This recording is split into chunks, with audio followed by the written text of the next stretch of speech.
Barca have sent out a terrifying warning following their 5-0 league opener against Elche and beat Atletico Bilbao 2-0 with goals from Rafinha and Fermin Lopez. No warm-up, no settling-in period, no mercy. But if you think this show of strength is just a fluke or a mere summer resurgence, you've completely failed to grasp the monstrous transformation that has just taken place in Catalonia. And if you think this transformation is aimed at winning La Liga or the Copa del Rey, then you're underestimating this team. Barca are sending a warning to the whole of Europe, and it's only just beginning.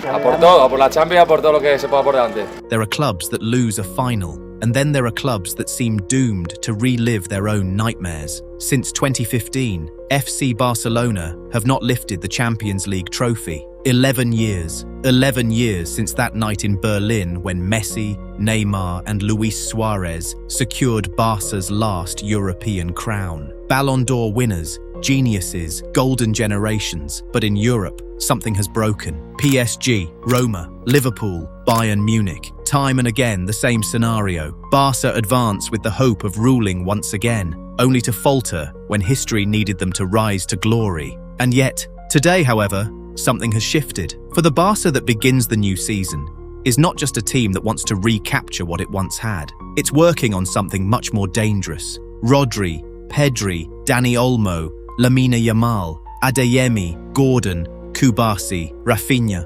Fermin Lopez, Cancelo, and behind them, a new generation is already knocking at the door. Barca is no longer trying to return to the top. It is preparing for conquest. To understand why this team is so fearsome today, one must understand what it is trying to put right. Because Barca's problem has never been purely sporting. It had become psychological. In 2015, the club was at the top of world football. Messi, Neymar, Suarez, an almost unreal attacking trio, a team capable of winning the Champions League, La Liga, and the Copa del Rey. Barca seemed immortal, but no one realized yet that this victory would mark the start of a long, dry spell. 2 years later came Paris. Barca lost 4-0 to PSG in the first leg of the round of 16. It all seemed over. Then came the return leg. 6 goals, an impossible comeback, a stadium in a frenzy. Barca pulled off one of the greatest comebacks in the competition's history. But that night would ultimately be just a prelude. For a few weeks later, Juventus put an end to the dream. Then came Rome. In 2018, FC Barcelona won in the first leg against AS Roma with 4-1. FC Barcelona had secured 3 goals ahead of AS Roma, making it look impossible for AS Roma to win in the second leg. However, AS Roma came back to win 3-0 against FC Barcelona in the second leg of the match, thus knocking FC Barcelona out of the tournament. But the real shock came a year later. Liverpool, Anfield. Barca had won 3-0 at Camp Nou, a 3-goal lead. Qualification was all but assured, but the fury of Anfield raged in the 7th minute, with Divock Origi opening the scoring. In the 54th minute, Wijnaldum scored, and 2 minutes later, he completed his brace to make it 3-0. The nightmare was taking shape. In the 79th minute,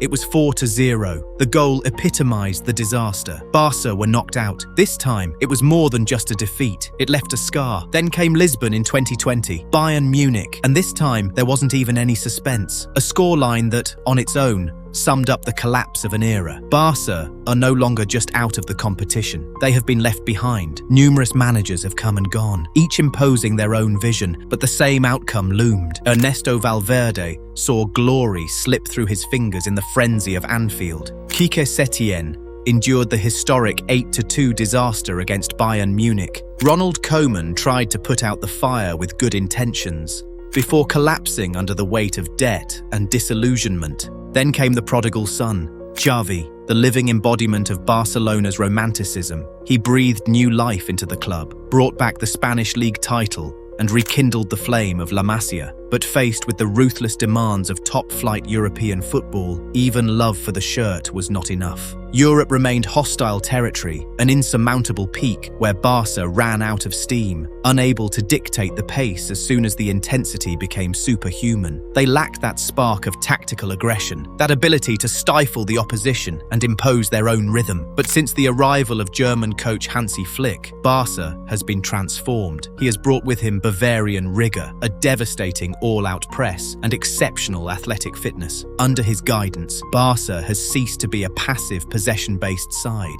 It has become a vertical war machine. The effects were immediate and devastating. La Liga rediscovered a monster of intensity. In the Clásicos, Real Madrid were literally crushed, suffocated, and swept aside by a ruthless Blaugrana wave in both the league and the Copa del Rey. National trophies returned to the club's trophy cabinet, but Flick knows this. The true measure of Barca, it's not found in a national stage. It is decided on Tuesday and Wednesday evenings. His guidance led to a flawless European campaign. The journey was a sparkling one, and tactically the team proved dominant. The club looked to have regained its old ability to terrify Europe's teams, but after the two crazy matches in the semi-finals, the team ended up losing 6-7 in total against Inter. 13 goals across 2 matches, a mad scenario, one of the finest clashes in the competition. Barcelona scored 6 goals, and yet no final. Once again, Barca were just minutes away from realizing their dream.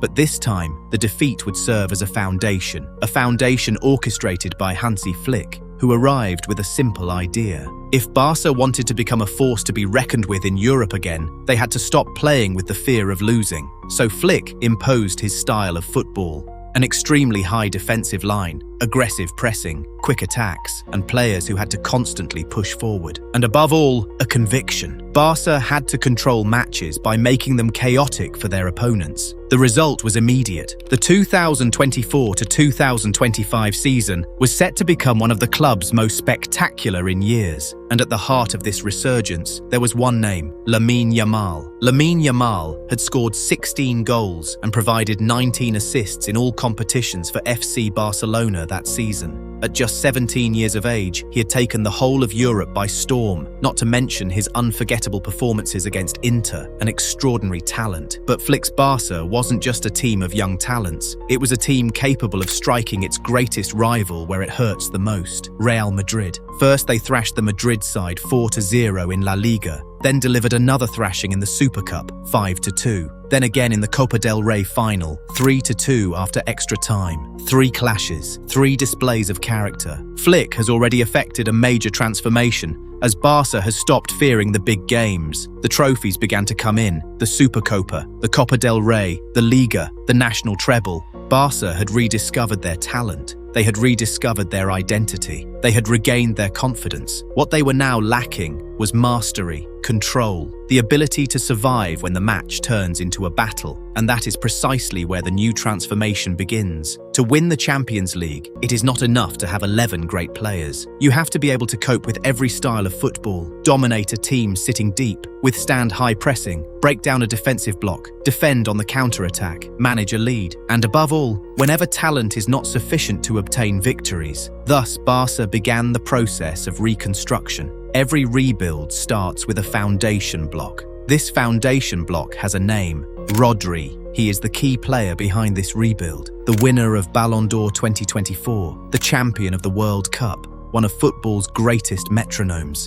His arrival is set to completely transform the team's style of play. Rodri brings leadership, tactical composure, control, stability, and that defensive tenacity that was sorely lacking. Around him, the magic happens. Combined with the pure genius of Pedri, whose vision of the game seems to come from another dimension, and the incisive directness of Dani Olmo, not to mention Fermin Lopez with his efficiency on the pitch, Barcelona's midfield is becoming a veritable tactical powerhouse, a midfield capable of stifling any defense and delivering pinpoint passes to an attack that is now truly terrifying. Barca can now attack without constantly worrying about what's behind them and what an attack it is. On the right, Lamine Yamal. Already on top of the world after winning the World Cup title with Spain, the youngster has returned with a ravenous appetite. He no longer wants merely to dazzle, he wants to reign supreme. But the real terror comes from the versatility of the new weapons deployed around him. Karim Adeyemi arrives with a quality that Flick already knows all too well: speed, depth, the ability to exploit space before the defense even realizes what's happening. Flick had given him his debut with the German national team. Now, he's reunited with him at Barcelona, and this time, he has a player capable of turning every opposition turnover into an immediate threat. Then there's Anthony Gordon, a different type of player, more direct, more aggressive, a player capable of taking on his man, breaking through a line and bringing constant intensity. And above all, he offers Barca something invaluable: depth on the bench. Today, Flick can rotate his attacking lineup without necessarily reducing the threat. But amongst this constellation of pure talent, this armada has a true leader. That man is Rafinha. Far from being merely a creative winger, the Brazilian has transformed himself into the fighting spirit and moral captain of this FC Barcelona side. The living embodiment of the suffocating high press championed by Flick, Rafinha is the team's first line of defense and the catalyst for the Catalan fury. His leadership is evident in his absolute commitment, tactical self-sacrifice, and that unique ability to inspire his teammates when the ship is rocking. On the pitch, he brings that sacred fire, that necessary edge, and that fighting spirit without which no great European triumph is possible. He is no longer just a cog in the system, he is its beating heart. The creation of a strong team goes beyond simply assembling a squad of forwards players.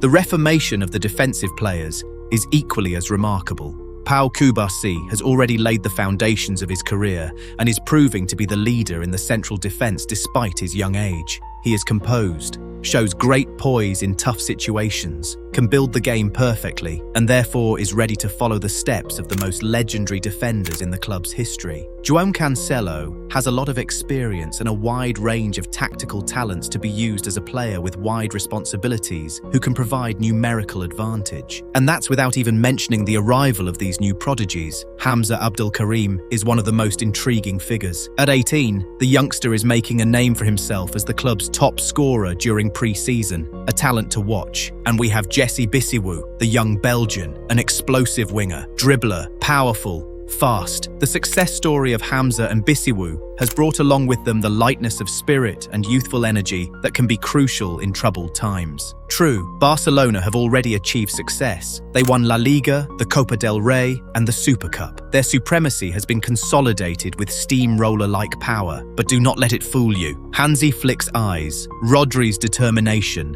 and Lamine Yamal's burning desire do not know about complacency. This squad is obsessed with just one goal: to return the Champions League trophy at home to Catalonia. As European football world thought FC Barcelona was finished, it turned out to be wrong. FC Barcelona is not in the process of finding itself anymore. It is prepared, and it will be scary this time.